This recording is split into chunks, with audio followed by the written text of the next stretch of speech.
जय भीम. मी doctor Sushil Suryavanshi, प्रदेशाध्यक्ष Republican सेना महाराष्ट्र राज्य. महाराष्ट्र राज्यामध्ये सध्या मतदार याद्यांचे विशेष पुनर्निरीक्षण करण्याचा कार्यक्रम राज्याने हाती घेतलेला आहे, ज्याला SIR असं म्हटलं जातं. आणि हा कार्यक्रम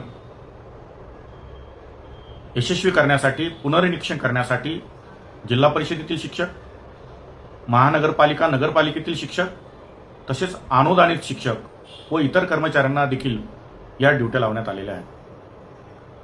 अनेक शाळांच्या वेळा देखील बदललेल्या आहेत.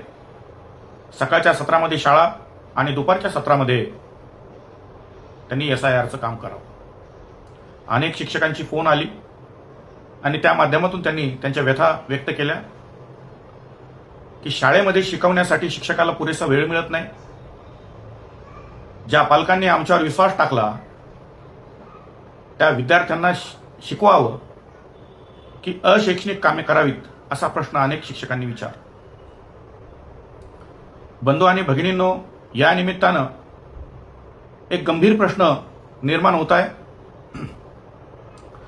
अनुदानित शाळा, जिल्हा परिषदेच्या शाळा, नगरपालिकेच्या शाळा, महानगरपालिकेच्या शाळा, या शाळातून गोरगरिबांची, मागासवर्गीयांची, मोलमजुरी करणाऱ्या व्यक्तींची मुलं शिकतात. आणि अशा व्यक्तींच्या मुलांना शिक्षणापासून दूर ठेवण्याचं हे षडयंत्र आहे की काय, अशा प्रकारची शंका या निमित्तानं उपस्थित होत आहे. शासनाला मी या निमित्तानं इशारा देऊ इच्छितो की आपण हे सर्व कार्यक्रम करत असताना शाळेकडे दुर्लक्ष होणार नाही, त्याचबरोबर शिक्षकावर कामाचा अतिरिक्त बोजा देखील पडणार नाही, याची आपण काळजी घेतली पाहिजे. शिक्षक संघटनांची अनेक वेळा आम्ही आंदोलनं पाहिली. त्या आंदोलनामध्ये ते अशैक्षणिक कामे आम्हाला देऊ नका असं म्हणतात, परंतु शासन अशैक्षणिक कामापासून शिक्षकांची सुटका करताना दिसत नाही.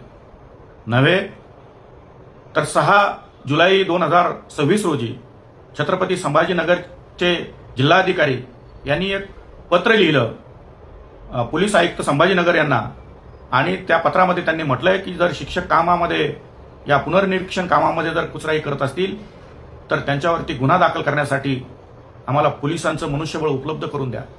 म्हणजे ही काय दंडलशाही आहे का? हे हुकुमशाहीचं राज्य आहे का? या प्रकारची दंडलशाही, या प्रकारची हुकुमशाही आपल्याला करता येणार नाही. रिपब्लिकन सेना रस्त्यावर उतरेल आणि या माध्यमातून आंदोलन करेल, परंतु गोरगरिबांच्या विद्यार्थ्यांना शैक्षणिक त्यांचं नुकसान होता कामा नये, शिक्षकावरती अतिरिक्त भार येता कामा नये. अनेक शिक्षकांची पश्चिम बंगालमध्ये घरं उद्ध्वस्त झालेली आहेत. त्यामुळे शिक्षकावरती अतिरिक्त ताण येणार नाही याची खबरदारी शासनाने घ्यावी, एवढंच आव्हान आजच्या या निमित्तानं करतो. धन्यवाद.